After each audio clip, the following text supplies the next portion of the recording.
ஓம் ஸ்ரீ காமாட்சி நமஹா. இன்றைக்கு என்ன தகவல் அப்படின்னு சொன்னீங்கன்னா, ரிஷி மூலம் நதி மூலம் பார்க்கக்கூடாதுன்னு சொல்லுவாள். எப்படி ரிஷி மூலம் நதி மூலம் பார்க்கக்கூடாதுன்னு சொல்லுவாள். அப்படின்னு என்ன அப்படின்னு கேட்டிங்கன்னா, நதி எங்கேருந்து வருதுன்னு நீங்கள் பார்க்கக்கூடாது. இப்போ இது ஒரு கரை, இந்த இடத்துல நீங்கள் ஸ்நானம் பண்ணுறதுக்காக இறங்குறீங்க. பக்கத்து கரையில் ஒரு ஆள் வந்து குளிச்சுக்கிட்டு இருக்காரு, ரொம்ப அசுத்தமான வேஷ்டி அலசிக்கிட்டு இருக்காரு. அது ஓகே. இப்போ அந்த தண்ணியை நம்ம வருதா, நம்ம மேலே படுதா அப்படின்னு நம்ம நினச்சோம்னா, இந்த ஜலத்தில் குளிக்கக்கூடிய ஜல பாபி அப்படின்னு சொல்லி நம்ம ஆயிடுவோம். எப்படி ஜல பாபி, இது ஒரு ஜல தோஷம்னு பேர். மூக்கில் வந்த ஜலதோஷம் அதே மாதிரி தான் ஜலபாபி ஆகிடுவோம். இந்த ஆறு ஓடுற தண்ணி இருக்கு இல்லையா, இது எப்படின்னு கேட்டிங்கன்னா, இதில் எந்த விதமான ஒரு அசுத்தங்களுமே தங்காது, தீட்டு கிடையாது இதுக்கு.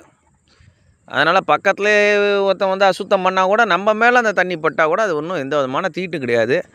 அதனால் நதி எங்கேருந்து வருது அப்படிங்கிறத ஆராய்ச்சி பண்ணோம்னா இதில் குளிக்க முடியாது. நம்ம ஆராய்ச்சி பண்ணால் நம்மளுக்கு தான் அது கஷ்டம். அதனால் நதி எங்கேருந்து வருதுலாம் ஆராய்ச்சி. நதி நல்லா இருக்குது, நம்மளுக்கு நல்லது கொடுக்குது. அந்த மாதிரி குருவோட மூலம், ஏன்னா ஒரு குருநாதர் ஒரு நல்ல விஷயங்களில் சொல்கிறாரு அப்படின்னா அதை கேட்டுக்கணும். அதை விட்டுவிட்டு அவர் நல்லவரா கெட்டவரா, என்ன அவர் வந்து என்ன பண்ணுறாரு, அவர் வெத்தலை சீவல் போடுறாரு, புகையில போடுறாரு, மூக்குப்பொடி போடுறாரு, என்ன அப்படின்னு வந்து ஒரு சில பேர் குடிக்க கூட குடிப்பாங்க.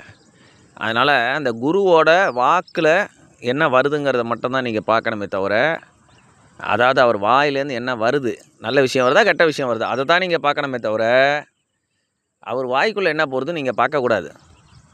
புரியுதா? அதான் குரு மூலம் நதி மூலம், அதான் சொல்லுவாள். குரு மூலம் நதி மூலம் பார்க்கக்கூடாது. அப்போ நம்ம நல்லா இருக்கலாம். இது வந்து இன்றைக்கி ஒரு முக்கியமான தகவல், எல்லோரும் தெரிஞ்சிங்க. சரியா? என்ன அதை நல்லா புரிஞ்சிங்க. எனக்கு வந்து இங்கே போனேன், அங்கே போனேன், இங்கே இப்படி பண்ணுறாங்க, அங்கே அப்படி பண்ணுறாங்கன்னு. அதே மாதிரி தெய்வ நிந்தனையும் பிராமண நிந்தனையும் செய்பவன் யாராக இருந்தாலும் உருப்படவே முடியாது எந்த காலத்துலேயும்.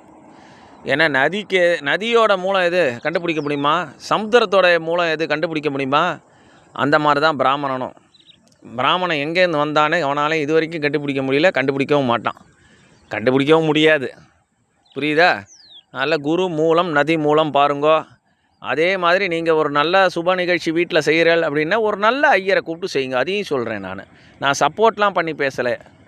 புரியுதா? ஒரு நல்ல தெரிஞ்ச ஐயரை, விஷயம் தெரிஞ்ச ஐயரை, நல்லது தெரிஞ்ச ஐயரை கூப்பிட்டு செய்கிறது உங்களுக்கு நல்லது.